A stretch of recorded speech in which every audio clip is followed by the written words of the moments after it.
नमस्ते। आज का टॉपिक है टोबैको मोज़ेक डिजीज़। सबसे पहले ये समझ लेते हैं कि एक्चुअली में मोज़ेक क्या होता है। पहली बात तो ध्यान रखना, ये अकेला टोबैको पे नहीं होता, ये टोमेटो पे उसी तरह से होता है।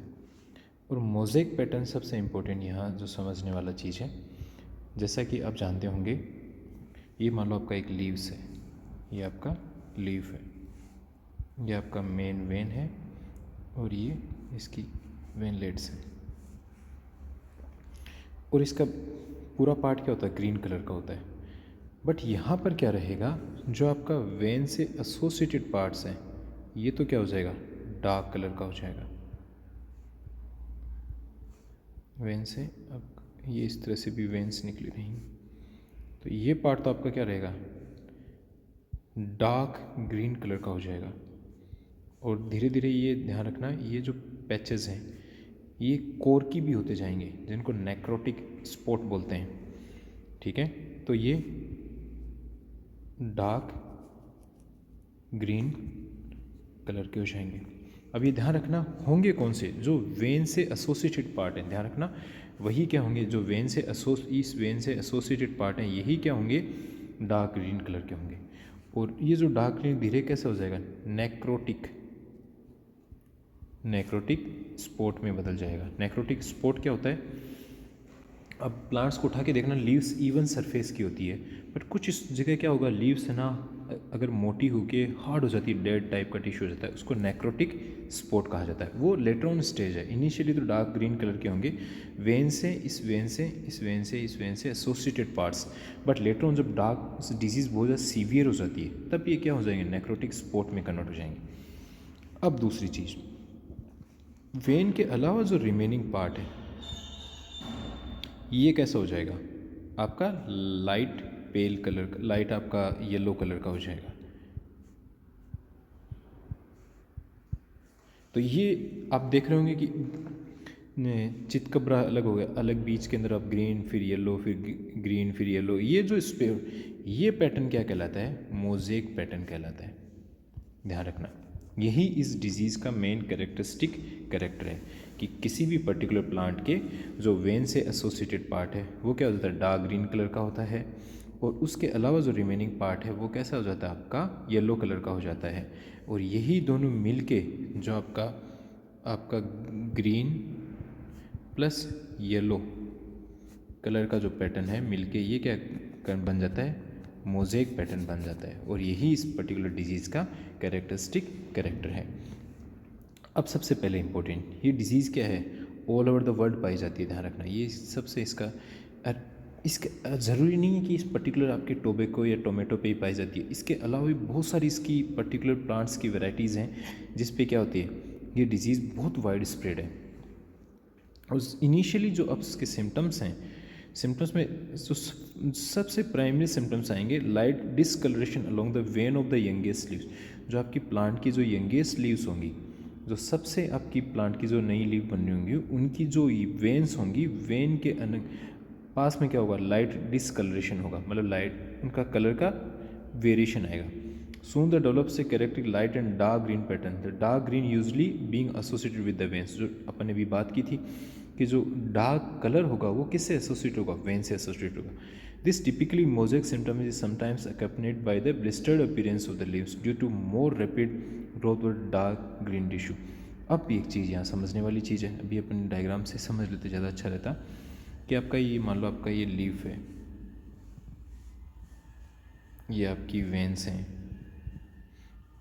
और अपन ने बात किया था कि ये जो आपके ये ग्रीनी पैचेज टिश्यूज़ डेवलप होंगी। अब ध्यान देने वाली बात है, आप ये येलो वाला एरिया ज़्यादा ग्रोथ करेगा या ग्रीन वाला एरिया ज़्यादा ग्रोथ करेगा। यहाँ ध्यान देने वाली बात है, ये येलो वाला, क्योंकि ये वो जो वेन्स हैं, वेन्स ही एक्चुअली में फूड या फिर उसके एक्चुअली में उसकी मूवमेंट के लिए फूड या आपका वाटर उसकी मूवमेंट के लिए रिस्पॉन्सिबल होंगी। तो ये वाला जो पार्ट होगा जो आपका वेन से एसोसिएटेड रहेगा, ये वाला पार्ट, ये वाला जो वेन से एसोसिएटेड है, ये क्या करेगा, ज़्यादा ग्रोथ करेगा as compare to this light yellow part. तो ये है, इस वजह से क्या होगा, जो प्लांट की जो लीफ होगी इनिशियली तो इस शेप की होगी, बट लेटर ऑन जो ये लीफ होगी ये किस कलर की हो जाएगी, लेटर ऑन लीफ ये क्या हो जाएगी, कुछ इस तरह से डिस्टोर्टेड हो जाएगी, जिसमें क्या रहेगा, आपका ग्रीन एरिया जो होगा वो तो ज़्यादा ग्रोथ करेगा, और जो आपका येलो एरिया जो रहेगा वो आपका क्या रहेगा, आपका कम ग्रोथ करेगा, और ये डिस्टोर्शन हो जाएगा लीफ के अंदर, पूरा उसका स्ट्रक्चर में डिस्टोर्शन हो जाएगा। अब क्या रहेगा, अब ध्यान देने वाली एक चीज़ और बात है, अगर प्लांट आपका साइज़ में बड़ा है तब उसके इस मोज़ेक जो डिजीज़ के सिम्टम्स बहुत कम रहेंगे, मतलब उसके इन टाइम ऑफ इन्फेक्शन पे डिपेंड करेगा। मान लो अर्ली इन्फेक्शन हो जाता है तो उसके सिम्टम्स बहुत ज़्यादा दिखाई देंगे, बट अगर प्लांट के अंदर क्या होता है, आपके इन्फेक्शन बहुत जल्दी आ जाता है तो प्लांट क्या होगा, प्लांट की हाइट बहुत छोटी रह जाएगी, उसके अंदर आपकी फ्लोरिंग बहुत कम होगी, उसके अंदर फ्लोरिंग कम होगी तो ओब्वियसली फ्रूट फॉर्मेशन क्या रहेगा, बहुत कम रहेगा। तो इसका मतलब डिपेंड करेगा कि प्लांट के अंदर इन्फेक्शन कब हुआ है। अगर अर्ली इन्फेक्शन है तो सिम्टम्स क्या रहेंगे, बहुत ज़्यादा रहेगा, ध्यान रखना। और अगर लेट सिम्टम्स हैं तो क्या रहेगा, आपका प्लांट के ऊपर इन्फेक्शन बहुत इतना प्रोमिनेंट नहीं रहेगा। ठीक है, अब आते हैं नेक्स्ट, कोजल ऑर्गेनिज्म कौन है, इस पर्टिकुलर डिजीज़ का कोजल ऑर्गेनिज्म कौन है। इस कोजल ऑर्गेनिज्म है निकोटियाना वायरस फर्स्ट। ये क्या एक्चुअली के अंदर इसके स्ट्रक्चर से देखेंगे तो इसके स्ट्रक्चर में आपको एक चीज़ देखेंगे, तो ये वाला, तो अब ये जनरली जो भी वायरसेस होते हैं या तो किसके बने होते हैं, आरएनए के बने रहेंगे या किसके रहेंगे, डीएनए के बने रहेंगे। सेकेंड चीज़ कि सिंगल स्ट्रैंड है या डबल स्ट्रैंड है, ये दो चीज़ें याद रखने लायक चीज़ें होती हैं। तीसरी चीज़ जो याद रखने लायक होती है वो प्रोटीन कोड। और प्रोटीन कोड की जो आपकी यूनिट है इसको अपन क्या बोलते हैं, कैप्सोमर बोलते हैं। ठीक है, एक सिंगल यूनिट को अपन कैप्सिड भी कहते हैं। ठीक है, तो ओवरऑल इसमें प्रोटीन के अंदर कितनी यूनिट्स हैं। ठीक है, तो किसी भी वायरस के लिए जो याद रखने वाली तीन चीज़ें होंगी, एक तो उसके अंदर कितनी प्रोटीन यूनिट्स हैं, आरएनए है या डीएनए है या आपका प्लांट सिंगल स्टैंडर्ड है डबल स्टैंडर्ड, ये आपकी तीन चीज़ें किसी भी वायरस के लिए आपको याद रखना होता है। ठीक है, अब यहाँ पर आप इम्पोर्टेंट चीज़ें ध्यान रखना कि ये क्या है, किसका बना हुआ, आरएनए का बना हुआ। ये आरएनए का आपका इस तरह से बना रहेगा, ये इसके पूरे अंदर की तरफ आपका पूरा ही इस तरह से फैला हुआ है। इसके ऊपर बाहर की तरफ आपके क्या है, बाहर की तरफ आपका ये प्रोटीन यूनिट्स इससे एसोसिएटेड है। मीन्स कि आपका स्पाइरल शेप्ड आरएनए है, वो एक एक्सिस बना रहे हैं। वो एक्सिस कितने, ये नियर अबाउट 20 एंगस्ट्रॉम की होती है, और इसके अंदर की तरफ आप बाहर की तरफ क्या रहेंगे, आपके प्रोटीन कोड एसोसिएटेड रहेंगे।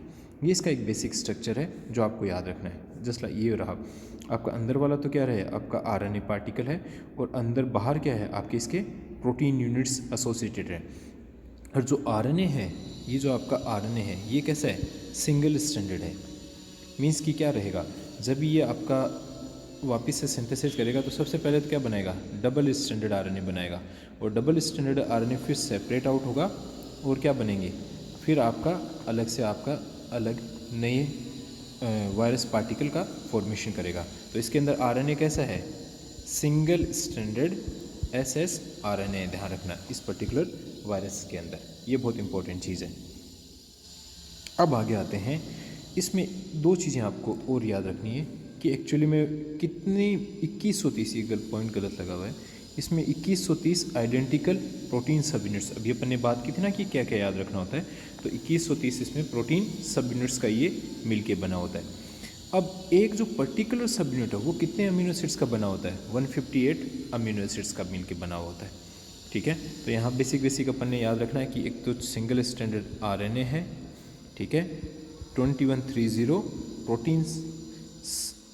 प्रोटीन सब यूनिट का ये बना हुआ होता है, ये आपको याद रखना है इसके अंदर। ये बेसिक सी एसोसिएटेड से चीज़ें हैं, ये एक्चुअली में इसका स्ट्रक्चर है जो आपका रोड शेप्ड स्ट्रक्चर रहेगा।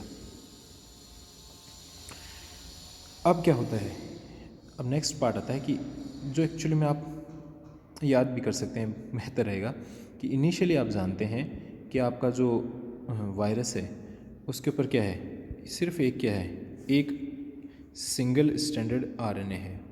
तो सबसे पहले ये क्या होता है, आरएनए से एसोसिएटेड अपना दूसरा, सबसे पहले क्या होगा, ये इसके साथ में आपका सेम कॉम्प्लीमेंट्री दूसरा आरएनए बनेगा।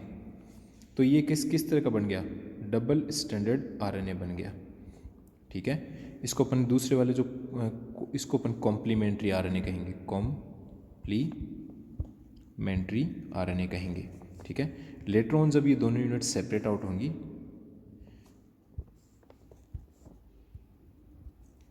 तो दोनों यूनिट क्या करेंगी, अपने साथ में एक नया स्ट्रैंड सिंथेसिस कर लेंगी। तो ये क्या हो गया आपका, एक से यहाँ पर क्या था, एक आपका वायरस पार्टिकल था, यहाँ पर कितने वायरस पार्टिकल हो गए आपके, 2 वायरस पार्टिकल हो गए। तो ये जो आपका आरएनए बनाता है, आरएनए ही क्या करेगा, पहले ही कॉम्प्लीमेंट्री आरएनए सिंथेसिस करेगा रेड वाला, और फिर रेड वाला ये दोनों अलग अलग हो जाएंगे, एक और ये अलग सेपरेट आउट होके फिर दोनों अपने साथ एसोसिएटेड आरएनएस का फॉर्मेशन कर लेंगे, मीन्स अपनी के डिवीजन को बढ़ाते रहेंगे। अब एक चीज़ और यहाँ याद रखना, इसी पर्टिकुलर जो आपके इसी स्ट्रैंड में से कुछ पार्ट होता है आपका क्या करेगा, आपके प्रोटीन कोड को कोड करेगा, ठीक है। इसके अलावा उन प्रोटीन्स का भी फॉर्मेशन करेगा जो कि इस पर्टिकुलर वायरस की मूवमेंट को रेगुलेट करेंगे। तो आपका अपन मूवमेंट प्रोटीन बोल सकते हैं उनको, ठीक है। इसके अलावा कुछ पार्ट ऐसा होता है जो इस पर्टिकुलर इनको आपस में कॉन्जुगेट करने का, आपस में एसोसिएशन करने का काम करेंगे। तो ये आपका बेसिक स्ट्रक्चर था रिलेटेड टू द इसका आरएनए और प्रोटीन के स्ट्रक्चर के रिगार्डिंग। अब आता है डिजीज़ साइकिल। डिजीज़ साइकिल बहुत प्रोमिनेंट पार्ट है इसका, क्योंकि एक्चुअली में इस पर्टिकुलर वायरस की रेगुलेशन का कोई पर्टिकुलर मीन नहीं है जिसके थ्रू अपन इसकी डिजीज़ को कंट्रोल कर सकें। अगर आपके फील्ड में आ गया है, जैसा कि अभी कोरोना वायरस के साथ हो रहा है, सेम चीज़ इसके साथ में हो रहा है कि ये सैप ट्रांसमिसिबल है, मीन्स कि आपके जो फ्लोइम सैप है उससे मान लो आपके ये फील्ड है, ये आपके प्लांट्स हैं, ये आपके प्लांट्स हैं,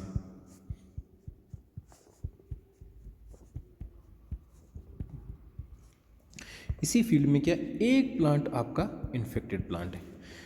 तो अगर आप इसके पास से गुजरे तो आपके मतलब हाथों को टच कर गया और वही हाथ दूसरे प्लांट पे ट्रांसफ़र हो गए, टच हो गए, तो 100% ये वायरस क्या होगा, इस प्लांट से दूसरे प्लांट पे ट्रांसफ़र होगा। जैसे अपन है ना फावड़ा या कुछ और काम में लेते हैं खेत में, अगर वो फावड़ा इसके टच हो गया किसी और प्लांट के तो आराम से वो तो एक बार फील्ड में आने के बाद में इस डिजीज़ को कंट्रोल करना बहुत टिपिकल है। क्यों? क्योंकि ये डिजीज़ कैसी है, सैप ट्रांसमिसिबल है। मीन्स कि क्या होता है, वायरस के सैप से है ना, ये इनिशियली क्या करता है, सबसे पहले क्या होता है प्लांट्स में किसी, जैसे आपका ये आपका मान लो ये आपका कोई लीफ है, और लीफ क्या हो गलती से किसी भी इंसेक्ट की वजह से, ह्यूमन की वजह से, कोई भी फील्ड इक्विपमेंट की वजह से एक जगह से कट गया, कटते ही क्या हो जाएगा, आपका वायरस उसके थ्रू एंट्री कर लेगा, और एंट्री करके कहाँ चला जाएगा, वेन में, वेन के थ्रू ये कहाँ चला जाएगा, फ्लोइम में, और फ्लोइम में पहुँचते ही ये क्या होगा, वो पर्टिकुलर जो वायरस होगा कैसा होगा, सिस्टेमिक हो जाएगा। सिस्टेमिक का मतलब क्या है कि ये आपके प्लांट के अंदर यहाँ से बाहर से घुसेगा और फिर यहाँ एक बार फ्लोइम सेप में आ गया तो ये हर तरफ मूव करता रहेगा उस फ्लोइम के सेप के साथ में, और आप एक नॉर्मल प्लांट को वो इन्फेक्टेड कर देगा। सेम इसी तरह से वो क्या करेगा, सभी नॉर्मल प्लांट को इन्फेक्शन करेगा। तो इसको रोकने का क्या तरीका, डिजीज साइकिल में ध्यान रखना कि ये कैसा है, सिस्टेमिक है, और मूव कैसे करता है, थ्रू फ्लोइम ये मूव करता है। ये 2 चीज़ें याद रखने वाली चीज़ें हैं, ठीक है। अब नेक्स्ट आते हैं डिजीज़ मैनेजमेंट। अब जैसा कि आप अपन पहले भी पढ़ते आए हैं कि वायरस और माइक्रोप्लाज्मा को रेगुलेट करने का कोई भी पर्टिकुलर मीन नहीं है, सिर्फ एक जो मीन है वो है आपका सैनिटेशन। सैनिटेशन अब प्लस आप रगिंग भी उसमें यूज़ कर लो, ROUGHING।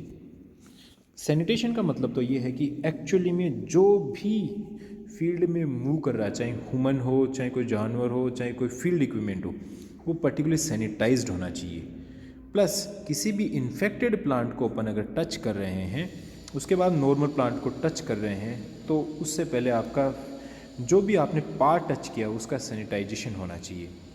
और रगिंग का मतलब क्या है कि जो भी इन्फेक्टेड प्लांट्स, जो भी पार्ट या प्लांट जो इन्फेक्ट हो चुका है, आप उसको फील्ड से रिमूव कर दो, और रिमूवल के बाद में जिस इक्विपमेंट से रिमूव किया है, जिस पार्ट से आपने रिमूव किया है, उसको थॉरोली आपने क्या कर दो, सैनिटाइज कर लो। यही 2 मीन है जिसके थ्रू आप इस पर्टिकुलर वायरस की मूवमेंट को रेगुलेट कर सकते हो। इसके अलावा कोई भी पर्टिकुलर, कुछ कहते हैं कि एक पर्टिकुलर वैरायटी है जिसका नाम है TMV VR3, जो कि आपके क्या इस टोबैको की है, टोबैको मोज़ेक वायरस रेजिस्टेंट 3। ये पर्टिकुलर आपका एक टोबैको का आपका आपका कल्टीवेयर है जो कि एक्चुअली में इस पर्टिकुलर वायरस के अगेंस्ट में रेजिस्टेंट है। इसके अलावा कोई भी टोबैको में अब तक रेजिस्टेंस शो नहीं किया है। तो ये दो ही मीन है जिसके थ्रू आप क्या कर सकते हो, सैनिटेशन एंड रगिंग।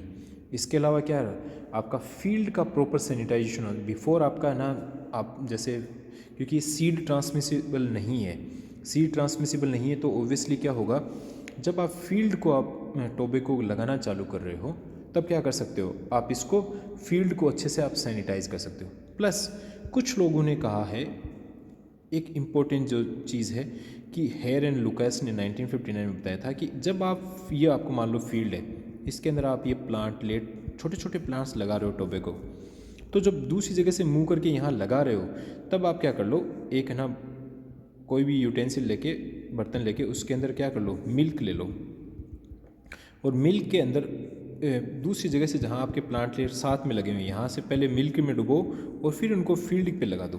तो मिल्क की वजह से क्या होता है, आपका पर्टिकुलर इस वायरस से आपको, अगर उस पर वायरस है छोटे प्लांट लेट पे तो आप उसको वो रिमूव हो जाता है। तो एक मीन है जिसके थ्रू आप इसको रिमूव आउट कर, पर इसकी वैलिडिटी के बारे में भी कन्फर्मेशन नहीं है। तो यह आज का टॉपिक था, tobacco and tomato mosaic virus, जो अपने सिलेबस में है बीएससी फर्स्ट ईयर के अपने प्रैक्टिकल में, वो है टोबैको मोज़ेक वायरस। ठीक है, इसमें बेसिक सा मेथड था कि एक्चुअली में होता कैसे है, मोज़ेक पैटर्न डेवलप कैसे होता है, डिजीज़ किससे होता है, निकोटिनिया वायरस फर्स्ट से डिजीज़ होता है। ठीक है, इसके अलावा क्या है, ये बनावा किसका होता है, ये आपका आरएनए प्लस प्रोटीन्स का बना होता है। प्रोटीन्स की कितनी यूनिट होती हैं, 2130 2130 यूनिट्स होती हैं। आरएनए कैसा होता है, सिंगल स्टैंडर्ड आरएनए होता है ये। इसके अलावा क्या है, डिजीज़ साइकिल में ये सेप ट्रांसमिसिबल है, ध्यान रखना, मतलब कि ये सेप के थ्रू मूव कर सकता है, इस सिस्टम में स्प्रेड हो सकता है। और डिजीज़ मैनेजमेंट में sanitation and roguing are the two mean by which we can eradicate this particular virus या पैथोजन फ्रॉम द फील्ड। ये आज का टॉपिक था। इससे रिलेटेड कोई भी कमेंट, कोई भी क्वेश्चन या कोई भी क्वेरी हो तो आप कमेंट सेक्शन में पूछ सकते हैं। Thank you.